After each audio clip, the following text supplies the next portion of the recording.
بسم اللہ الرحمن الرحیم۔ معزز صحافی حضرات،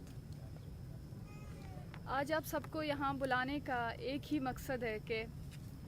جیسا کہ آپ جانتے ہیں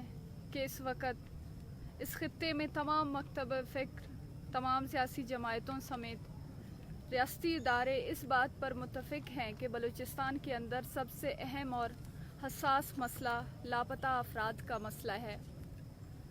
جب تک لاپتہ افراد کا مسئلہ حل نہیں کیا جائے گا تب تک بلوچستان کا بھی مسئلہ حل نہیں ہوگا۔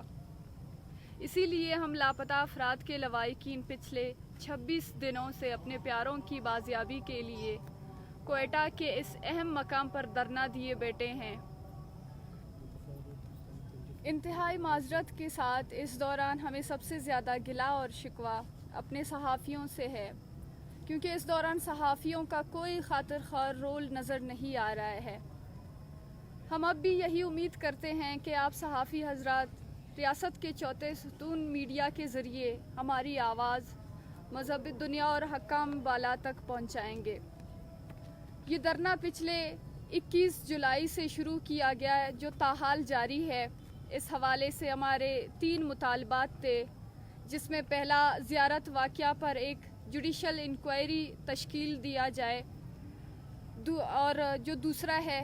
وہ لاپتہ افراد کے لواحقین کو یہ یقین دہانی کی جائے کہ ان کے پیاروں کو اس طرح کے جعلی مقابلے میں نہیں مارے جائیں گے،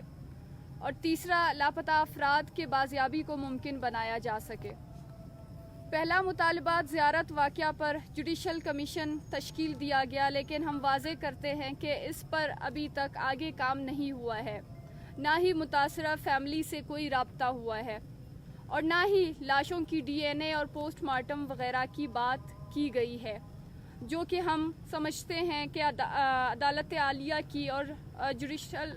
کمیشن کی منتخب معزز جج کی غیر سنجیدگی کو واضح کرتی ہے۔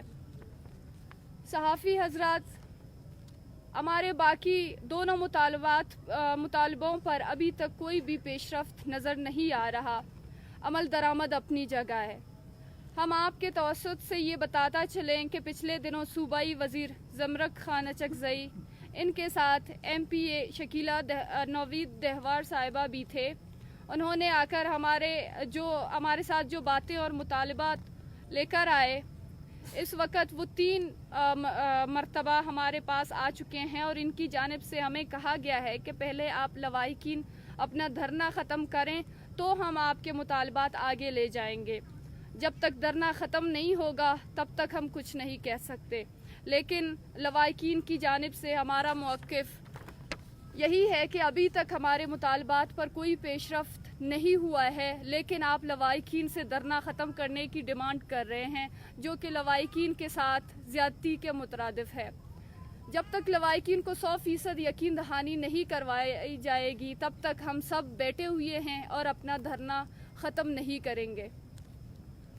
معزز صحافی حضرات، جیسا کہ آپ سب کو پتہ ہے کہ اس دوران ہم نے کوئٹہ کے مختلف جگہوں سے ریلیاں نکال چکے ہیں،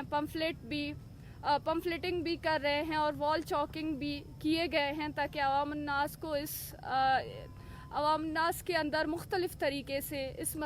مسئلے پر موبلائزیشن کیا جا سکے۔ اسی تسلسل کو آگے لے جاتے ہوئے 16 اگست کو کوئٹہ کے مختلف مقامات پر علامتی کیمپ لگا کر آگاہی پھیلائیں گے، اور اسی طرح 17 اگست کو کلی عدہ سے ایک بڑی ریلی نکالی جائے گی۔ ہم آپ کے توسط سے حکام بالا اور حکومت وقت کو یہ بتانا چاہتے ہیں کہ جب تک ہمارے مطالبات پر عمل درآمد نہیں کیا جائے گا تب تک ہم اپنے احتجاجوں میں مختلف طریقے سے مزید شدت لائیں گے۔ اگر ہمارے کسی بھی لواحقین کو کچھ بھی ہو گیا، اس کا ذمہ دار ریاست اور اس کے حکمران ہوں گے۔ کرائی گئی ہے، اور یہ جو دھرنے کا ایک پروسیس ہے جس میں یہ کب تک رہے گا؟ حکومت کی طرف سے، جس طرح میں نے اپنے پریس کانفرنس میں ذکر کیا کہ ایک وفد آئی تھی جس میں میڈم شکیلہ دہوار اور زمرک اچکزئی صاحب آئے تھے، اور وہ یہ مطالبہ ہمارے جو ہے حکومت کی طرف سے یہ باتیں لے کر آئے تھے کہ ہم آپ کو رزلٹ دکھائیں گے، لیکن پہلے آپ